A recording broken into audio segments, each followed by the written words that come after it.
Olá, bom dia a todos. Nosso grupo ficou responsável por discorrer acerca da doença infecciosa tuberculose, bem como os agentes causadores da infecção, como ocorre a transmissão, incluindo o ciclo da doença dos organismos vivos, os sintomas atribuídos a ela, o tratamento e as possíveis formas de prevenção. Ao final do seminário, apresentaremos também um panorama de dados da doença no Brasil e no extremo sul do nosso estado. Meu nome é Giovana Sofia e o nosso grupo é composto, além de mim, por Maria Luísa Rocha e Raquel Almeida, e o nosso grupo foi requisitado pela docente Alana dos Santos na disciplina de Biologia. Bem, o que é tuberculose? Qual agente é o causador de tal infecção?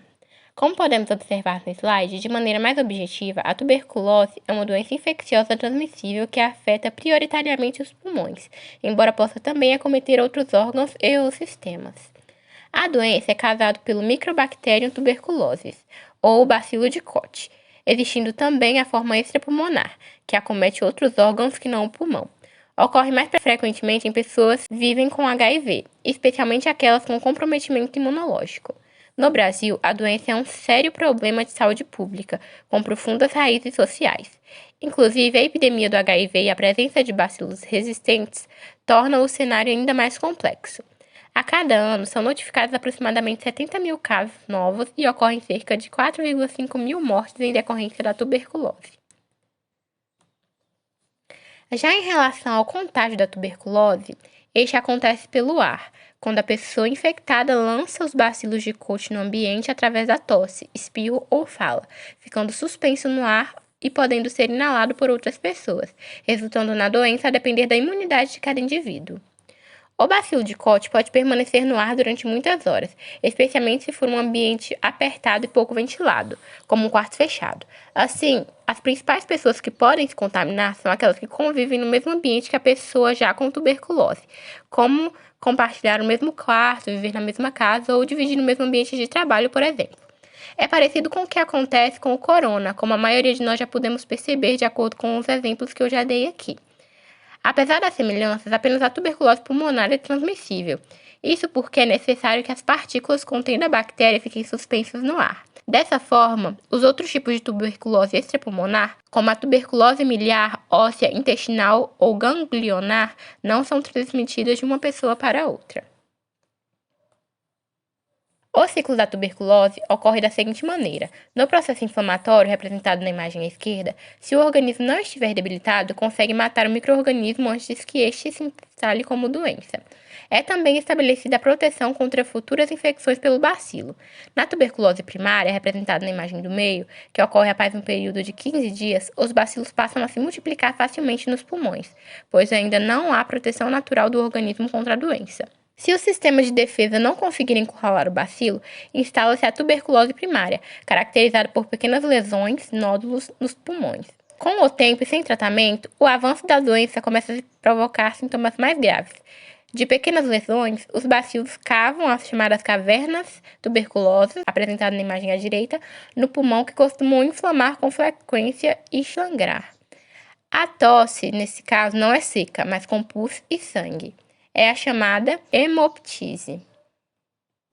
Bom dia, meu nome é Maria Luísa e agora vou falar sobre os sintomas da tuberculose. O principal sintoma da tuberculose pulmonar é a tosse na forma seca ou produtiva. Por isso, recomenda-se que todo sintomático respiratório que a pessoa com tosse por 3 semanas ou mais seja investigado para tuberculose.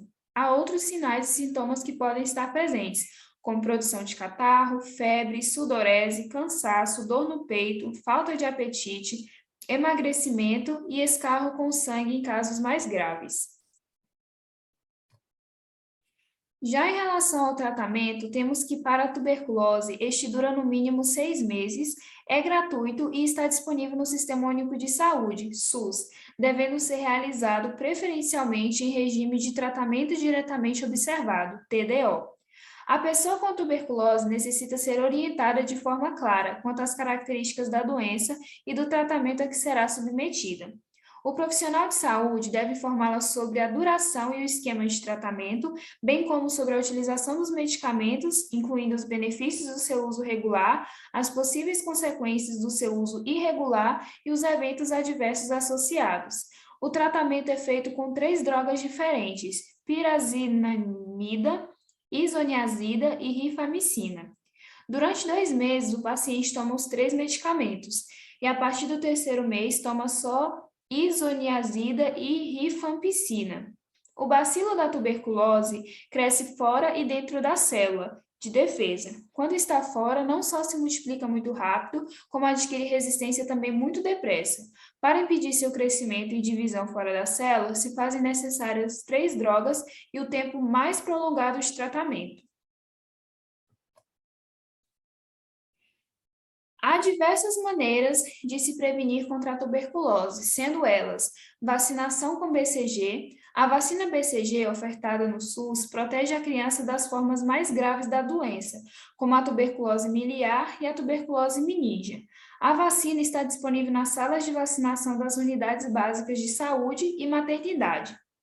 Essa vacinação deve ser dada às crianças ao nascer, ou no máximo até os 4 anos, 11 meses e 29 dias. Já o tratamento da infecção latente da tuberculose, ILTB, é uma importante estratégia de prevenção para evitar o desenvolvimento da tuberculose ativa, especialmente nos contatos domiciliares, nas crianças e nos indivíduos com condições especiais, como imunossupressão pelo vírus da imunodeficiência humana, HIV, comorbidades associadas ou uso de alguns medicamentos. Para isso, é importante que a equipe de saúde realize a avaliação dos contatos de pessoas com tuberculose e ofereça o exame para diagnóstico da ILTB aos demais grupos populacionais, mediante critérios para indicação do tratamento preventivo. O emprego de medidas de controle de infecção também faz parte das ações de prevenção da doença, tais como manter ambientes bem ventilados e com entrada de luz solar, proteger a boca com um antebraço ou com um lenço ao tossir e espirrar, higiene da tosse e evitar aglomerações. Bom dia, sou Raquel Almeida e eu vou apresentar os dados da doença no Brasil e no extremo sul da Bahia, respectivamente. Em relação aos dados de todo o país, é possível observar que, embora tenha sido observada uma constante tendência de queda entre os anos de 2011 e 2016, o coeficiente de incidência da tuberculose no país aumentou entre os anos de 2017 e 2019. Todavia, em 2020, em momento de pandemia pela Covid-19, observou-se uma queda acentuada da incidência em comparação com o ano anterior. Em 2019, antes da pandemia de Covid-19, foram registrados 4.532 óbitos em decorrência da doença, o que equivale a um coeficiente de mortalidade de 2,2 óbitos por 100 mil habitantes, o mesmo coeficiente dos 2 anos anteriores. Desde 2010, o número anual de óbitos por tuberculose no Brasil tem variado de 4.400 a 4.600, e o coeficiente de mortalidade é de 2,3 a 2,2 óbitos por 100 mil habitantes. Já considerando o extremo sul baiano, a maior incidência de tuberculose é encontrada em localidades onde também foi elevada a prevalência de infecção pelo HIV. Apesar de o avanço da infecção HIV na Bahia ser decrescente, a tendência do número de casos novos de tuberculose, mesmo com o quadro persistente, tem reduzido constantemente desde a década anterior. A redução no coeficiente de incidência foi da ordem de 40,3% no período analisado, e o número de casos passou de 6.608 casos em 2004 para 4.425 casos em 2015, correspondendo a uma redução de 33,0%. Os mais altos coeficientes foram observados nos NRS, que são as normas regulamentadoras, Sul e Extremo Sul, que atingiram até 35,57 casos de tuberculose por 100 mil habitantes, que está aí, que a gente pode ver nesse mapa 1 aí.